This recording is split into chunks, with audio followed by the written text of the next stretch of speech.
White chegou à Austrália em dezembro de 1891. Durante a viagem, desde os Estados Unidos, ela recebeu várias visões, e também ao chegar. Algumas eram relacionadas com os operários da editora australiana. Ela escreveu num manuscrito o que havia visto. A maioria das instruções foram escritas para Nathaniel Falkhead, o tesoureiro da editora. Falkhead era um homem de negócios alto e enérgico com uma disposição generosa, mas ao chegar a ser membro da Igreja Adventista do Sétimo Dia, ele também era um líder proeminente de várias sociedades secretas.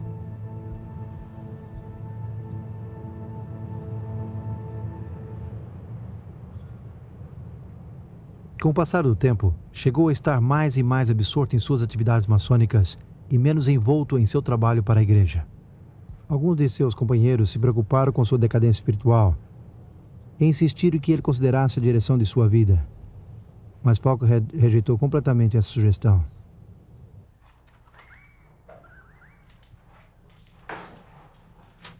No decorrer desse tempo, Helena escreveu o que lhe tinha sido revelado.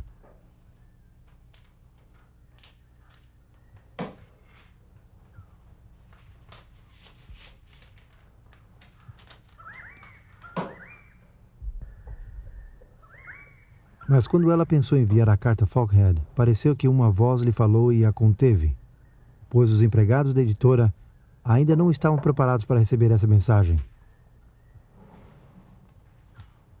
Uns 12 meses mais tarde, o primeiro período letivo da primeira escola adventista da Austrália tinha apenas terminado. Helena White estava ali para assistir ao encerramento escolar. Depois da reunião, ela convidou Nathaniel Falkhead para que a visitasse. Quando ele chegou, ela começou a ler-lhe o manuscrito. Enquanto ela descrevia alguma das reuniões de ordem secreta, ela lhe fez lembrar do seu hábito de dar pequenas ofertas à igreja e grandes donativos à loja maçônica. Também contou-lhe que tinha ouvido como o tratava como reverendo mestre e advertiu-lhe que nenhum ser humano deveria ser tratado assim. Embora não atacou o sistema da loja maçônica em si, ela denotou quão difícil é para um cristão servir a dois mestres. Enquanto falava, ela fez um movimento com sua mão, que surpreendeu a Falkhead.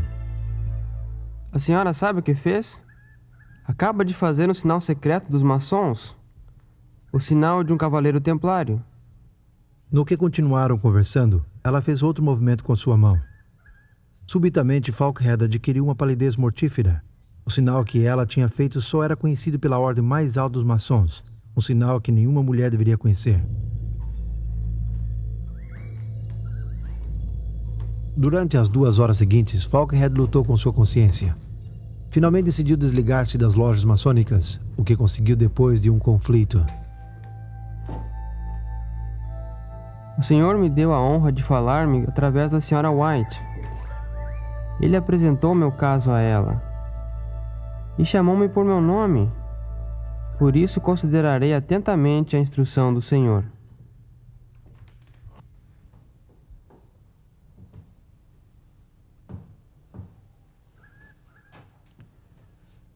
A experiência de Ellen White com Nathaniel Falkhead ilustra alguns aspectos importantes de como o dom de profecia operou nos tempos bíblicos e como continua operando hoje.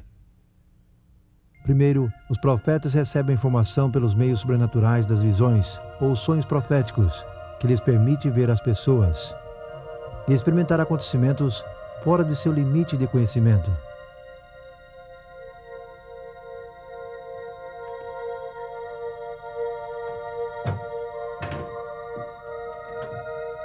Logo, são ordenados a comunicar a mensagem do Senhor às pessoas concernentes.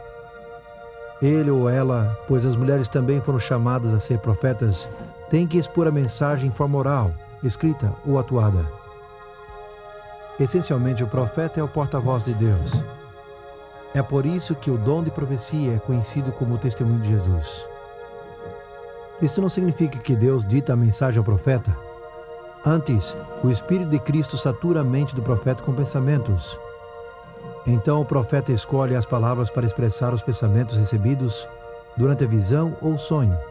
Isso também significa que a cultura, o nível de educação e a formação do escritor tem muito que ver na maneira como essas mensagens são comunicadas.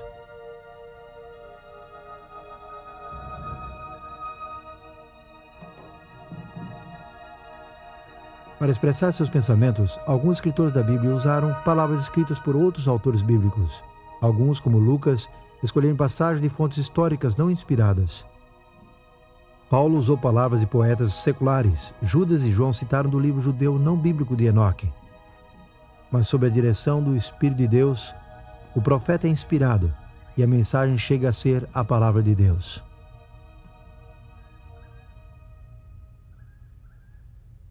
Também é óbvio notar que os testemunhos de alguns profetas não foram incluídos nos livros da Bíblia. Por exemplo, as mensagens de Natã, Gad, Miriam, Ágapo, Silas e as 4 filhas de Felipe. Mas isso não faz com que as mensagens sejam insignificantes ou menos inspiradas. Simplesmente significa que eram de valor local e relativamente temporário. Os profetas também tiveram uma parte destacada na igreja do Novo Testamento. Segundo o livro de Atos, eles iniciaram o trabalho missionário da igreja. Escolheram as pessoas e mandaram a seus lugares respectivos. Em 1 Coríntios 14, Paulo diz que o dom de profecia fortalece a igreja, trazendo-lhe encorajamento e consolação.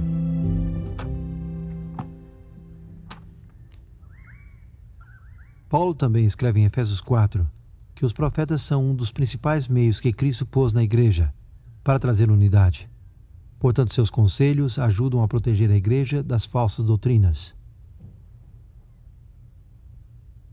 Segundo Atos 15, os profetas reafirmaram os crentes na verdadeira doutrina da igreja nos tempos de controvérsia religiosa.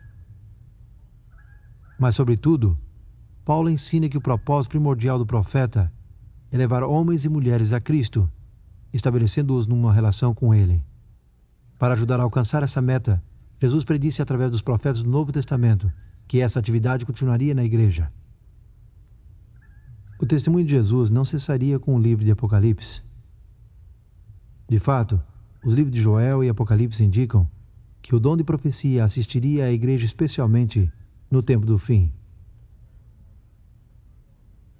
É lógico esperar que essa manifestação final do testemunho de Jesus preencherá o mesmo papel e funções como os profetas dos tempos bíblicos.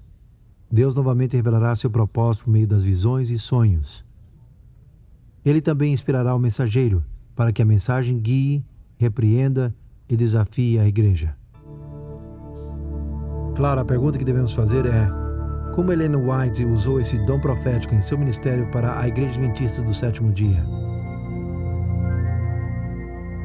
Em 1860, ela escreveu que quando o Senhor lhe dava uma visão, era levada em presença de Jesus e permanecia inconsciente de seus arredores. Como o profeta Ezequiel, sua atenção durante a visão era a miúdo dirigida às cenas que aconteciam na terra, embora não pudesse ver além daquilo que o anjo lhe mostrava. Às vezes, lhe eram mostrados acontecimentos do futuro, em outras ocasiões, acontecimentos do passado. Muitas vezes, ela não podia lembrar o que havia visto até que começava a escrever. Outras vezes, não podia lembrar nada até estar em contato com as pessoas a quem a visão se aplicava. Então lembrava clara e eficazmente a instrução recebida, ainda que esta lhe tivesse sido mostrada anos antes. Eu dependo do Espírito de Deus tanto para relatar ou escrever uma visão, como para recebê-la.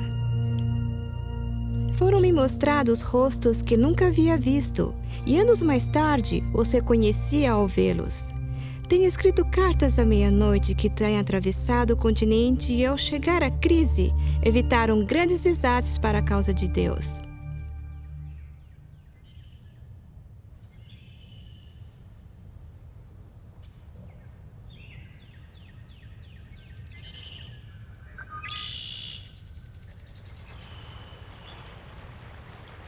Creio que não houve uma pior crise na Igreja Adventista durante os primeiros 60 anos de sua história que a ameaça do panteísmo. Os panteístas não creem que Deus é um grande ser pessoal, senão uma essência misteriosa, uma influência impessoal que impregna toda a natureza. Embora ele exista em todas as coisas, nas árvores, nas flores, no ar e nos animais, ele é tão impessoal como a gravitação ou os raios do sol.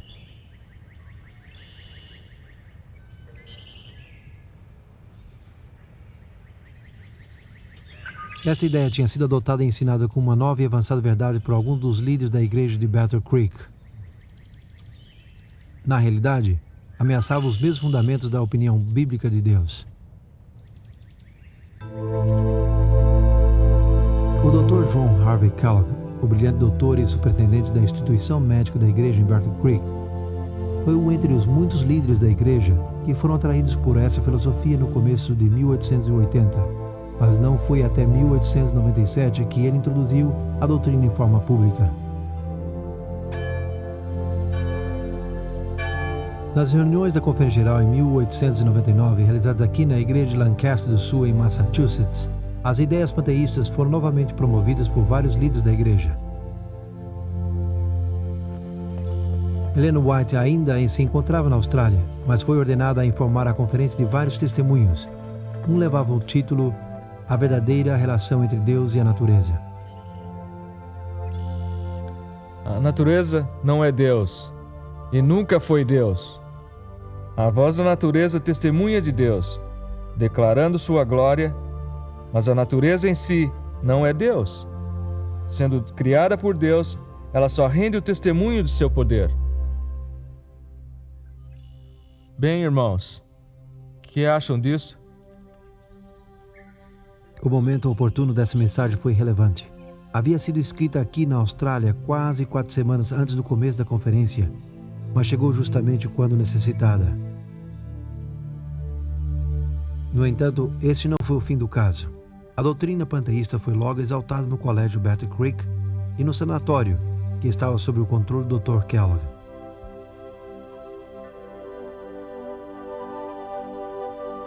Em fevereiro de 1902, o enorme sanatório de Battle Creek foi destruído pelo fogo. Se necessitava um novo edifício, e para ajudar a assumir as despesas foi sugerido que o Dr. Kellogg escrevesse um livro sobre o cuidado da saúde. Todos os rendimentos das vendas seriam usados para ajudar a reconstruir o sanatório. Kellogg foi advertido para não incluir nenhuma ideia panteísta nele. Mas quando esse livro, O Templo Vivo, finalmente foi imprimido, foi claro para alguns, pelo menos, que ele não tinha prestado atenção ao conselho.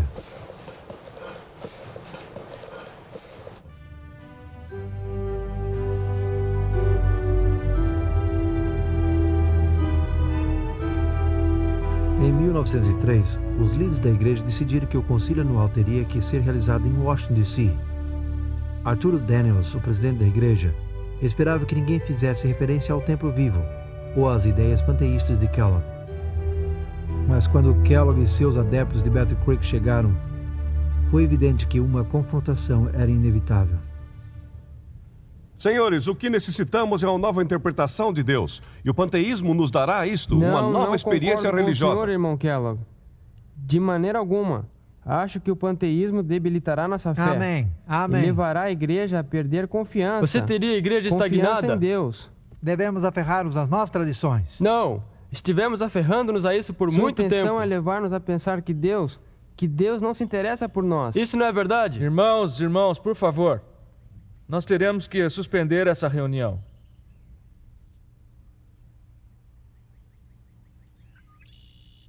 O pastor Daniels não se atreveu a pedir um voto pelo nervosismo. A igreja estava enfrentando uma crise. Mas o que fazer?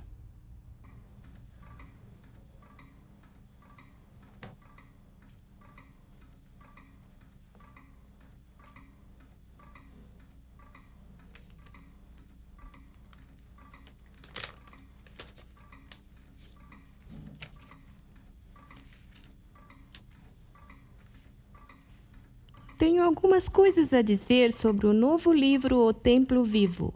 Tenho cuidado com o modo que vocês apoiam as opiniões desse livro com respeito à personalidade de Deus.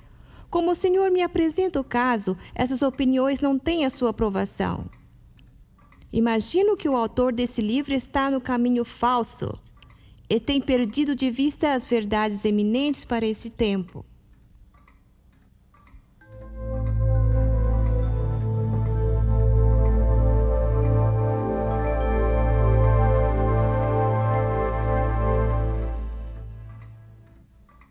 Ellen White tinha escrito a carta em sua casa em Elms Haven, Califórnia, e tinha enviado uma semana antes. Foi apenas uma coincidência que a carta chegasse de tantas milhas de distância no momento mais oportuno? Certamente que Daniels e muitos outros não pensavam assim.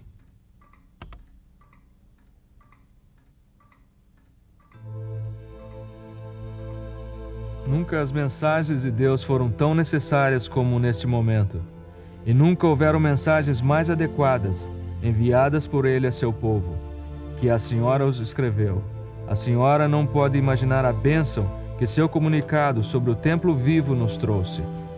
Chegou no momento exato. O conflito foi severo, mas sua mensagem chegou e resolveu a controvérsia.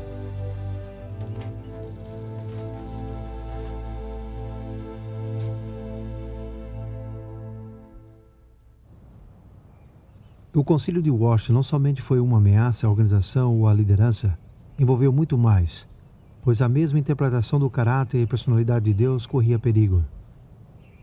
Por isso, Ellen White decidiu incluir algum material sobre o assunto em 2 dos seus livros que estava escrevendo. O 8º volume de Testemunhos para a Igreja contém mais de 80 páginas sobre Deus, a natureza e a relação entre ambos. No Ministério de Cura, ela escreveu um capítulo titulado O Conhecimento Essencial, que enfatiza a importância de conhecer o Deus que controla o universo.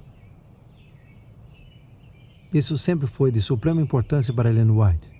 O objetivo constante de seus sermões e escritos perante o mundo era enaltecer a Jesus e seu amor.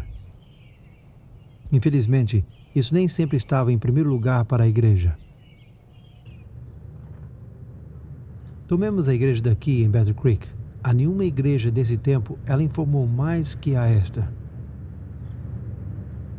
Os Adventistas do Sétimo Dia começaram sua obra nessa cidade de Michigan em 1852, quando José Bates, capitão de barco, visitou a cidade buscando um homem mais honesto do povoado.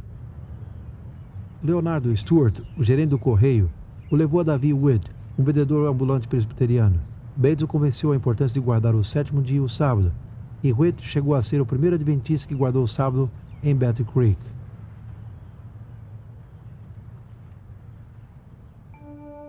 Em 1855, a obra de publicação da igreja se mudou de Rochester, Nova York, para Battle Creek, e logo se construiu esta pequena estrutura de madeira de 2 andares para alojar a prensa. Durante as seguintes décadas, o equipamento a vapor substituiu a pequena prensa manual, e a obra de publicação floresceu. Para servir à crescente membresia, se construiu uma série de pequenas igrejas de madeira em Battle Creek, cada uma maior que a primeira. Nesse segundo edifício, a jovem igreja decidiu nomear-se Adventista do Sétimo Dia, em 1860, e estabeleceu seu sistema de organização em 1863. Em 1866, em resposta a uma visão dada a Ellen White, a igreja abriu seu primeiro instituto de saúde, o Instituto Ocidental de Reforma Pró-Saúde, como foi chamado. Foi fundado numa antiga casa reformada em Battle Creek. Seu objetivo não era somente tratar as pessoas com remédios sensatos, mas também ensiná-las como cuidar-se para prevenir as doenças. Foram poucos os fundadores que acreditaram que em poucas décadas o Instituto seria reconhecido mundialmente sob a direção do dinâmico médico o Dr. João Kellogg. Em 1872, se iniciou a primeira escola adventista na cidade. Começou no pequeno edifício de 2 andares, que tinha alojado a obra de publicação. 7 anos mais tarde, se dedicou ao famoso Tabernáculo Diamond, o 4º edifício da igreja adventista na cidade. Era de uma imponente estrutura de tijolos, com capacidade de 3.200 pessoas, e provia um lugar ideal para as reuniões da Conferência Geral. Em menos de 30 anos, Battle Creek chegou a ser a meca para os membros da igreja, pois oferecia educação, trabalho e oportunidades para o cuidado da saúde como nenhum outro lugar. Mas Ellen White reconheceu os sinais de perigo dessa centralização tão intensa. Surpreendentemente, suas advertências foram grandemente despercebidas nas seguintes décadas.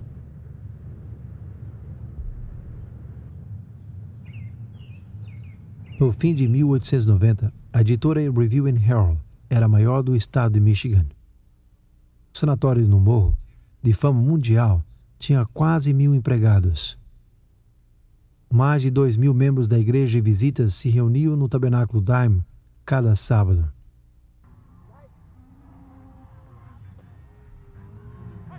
Mas desde a Austrália, onde Ellen White estava morando na década de 1890, ela insistiu que não fizesse mais planos de expansão. Viu a necessidade de construir pequenas instituições em diversas áreas. Também sabia pelas visões recebidas que grandes mudanças estavam a ponto de ocorrer no mundo.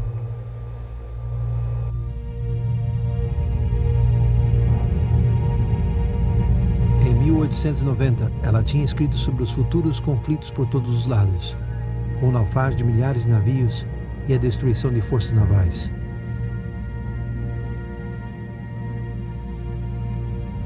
Seres humanos seriam sacrificados aos milhões, ela disse. Confusões, colisões e mortes ocorreriam inesperadamente nos grandes meios de transporte.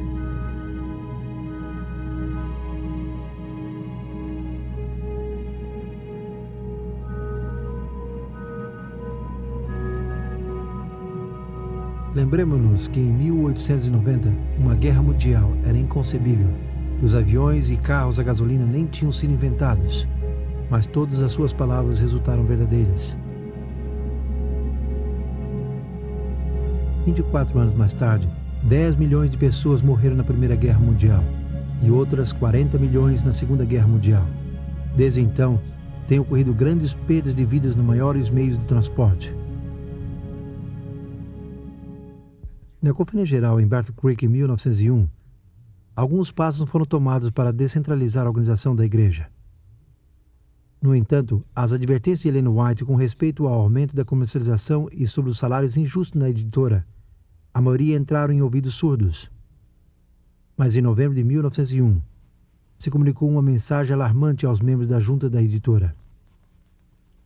Helena lhes fez lembrar que Deus estabeleceu a editora para publicar sua verdade, mas essa meta tinha sido esquecida com a busca de lucros comerciais. Então veio a advertência. Quase tenho temor de abrir a revista adventista, por medo de ver que Deus tenha purificado a editora com fogo. A menos que haja uma reforma, a calamidade virá sobre a editora e o mundo inteiro saberá por quê. E logo o soube.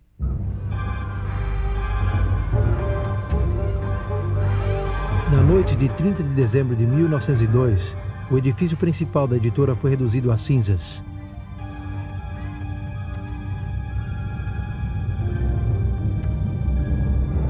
Isto ocorreu uns 10 meses depois que o famoso sanatório de Battle Creek tinha também sido destruído pelo fogo.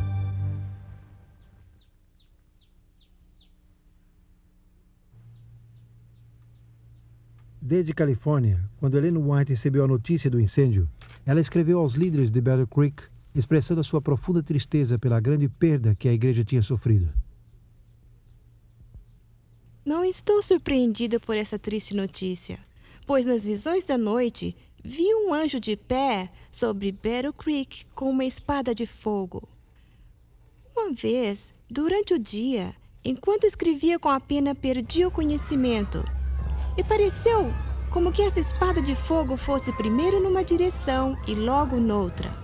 Uma catástrofe parecia seguir a outra, porque Deus tinha sido desonrado por homens que planejaram exaltar a si mesmos. Nos meses seguintes, a igreja teve a oportunidade de pensar seriamente nos desastrosos incêndios e suas causas. Rapidamente, os líderes editoriais tomaram a decisão de nunca mais publicar trabalhos comerciais e também de mudar as oficinas centrais da igreja de Battle Creek para Washington, D.C.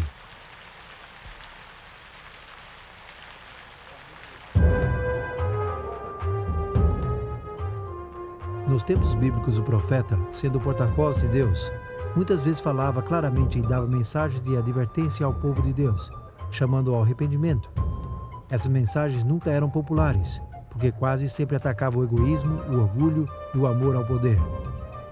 Em Apocalipse 3, Jesus escreveu a uma das suas igrejas: Eu repreendo e disciplino a quantos amo. Deus é o mesmo hoje.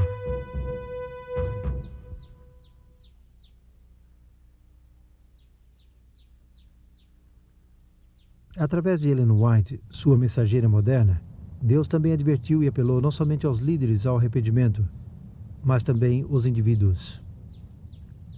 Stephen Smith e sua família aceitaram a mensagem adventista em 1850 e adoraram a Deus junto com os que guardam o sábado aqui em Washington, Nova Hampshire.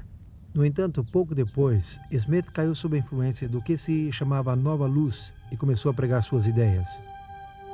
Ele tornou-se ofensivo e crítico da liderança da igreja, especialmente de Jaime e Ellen White.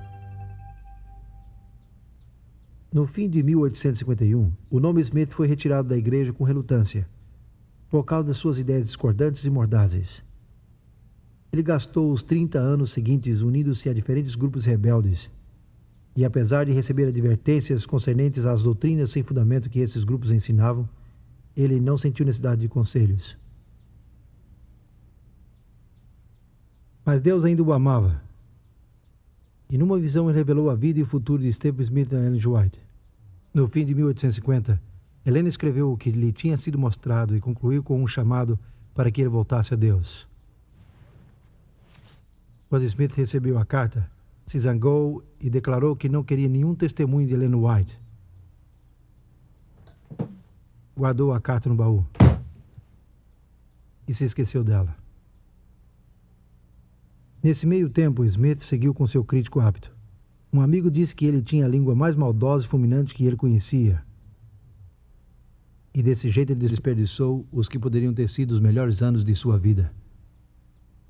Então, em 1884, sucedeu que ele recolheu uma cópia do jornal da igreja à revista do Advento e da proclamação do sábado. Seus olhos viram um artigo de Ellen White. Ao lê-lo, ele se impressionou com a verdade.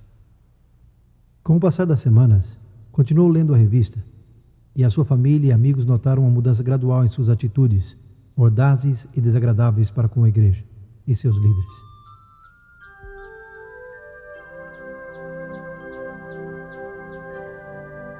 Um ano mais tarde, Eugênio Farnsworth foi convidado a pregar de novo aqui, em sua igreja natal. Seu velho amigo, Stephen Smith, agora com 78 anos de idade, decidiu assistir à reunião no sábado pela manhã.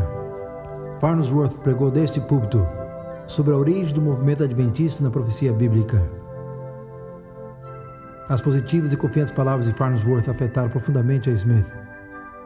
Durante a semana seguinte, Smith se lembrou da carta que tinha recebido de Ellen White tantos anos atrás. Ao abri-la, ele leu sobre o que sua vida seria se continuava nesse caminho que havia tomado.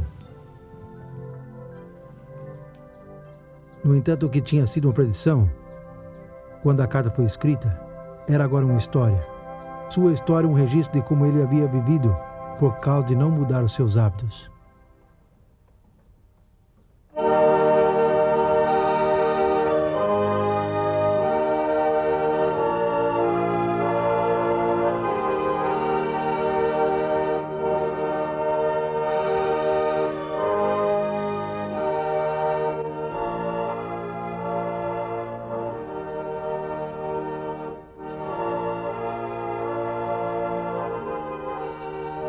Smith regressou à igreja de Washington no sábado seguinte. Farnsworth, que ainda não sabia nada sobre essa experiência, tinha preparado um sermão sobre o dom de profecia na igreja adventista.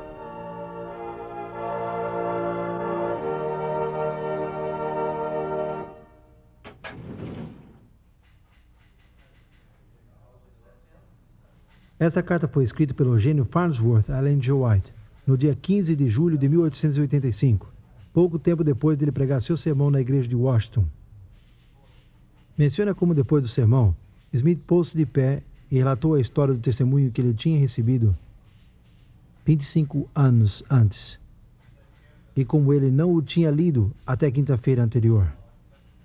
Sua verdade o havia convencido. Nessa ocasião, Farnsworth registrou as palavras de Smith desta maneira: se eu tivesse considerado o testemunho que Deus me enviou, todo o curso de minha vida teria mudado. E eu teria sido um homem bem diferente. Qualquer homem que é honesto deve dizer que os testemunhos sempre conduzem o homem a Deus e à Bíblia. Profundas palavras de um de seus piores ex-críticos. Vendo o impacto evidente sobre os indivíduos e a igreja através dos anos, muitos se perguntaram como os escritos inspirados de Ellen White se relacionam com a Bíblia neste mundo contemporâneo? Será que, por ser mais recentes, substituem as Escrituras? São eles de alguma maneira uma adição? Talvez a mesma Ellen White mereça dar a resposta a isto. Se tivesses feito da palavra de Deus vosso estudo, não necessitarias desses escritos.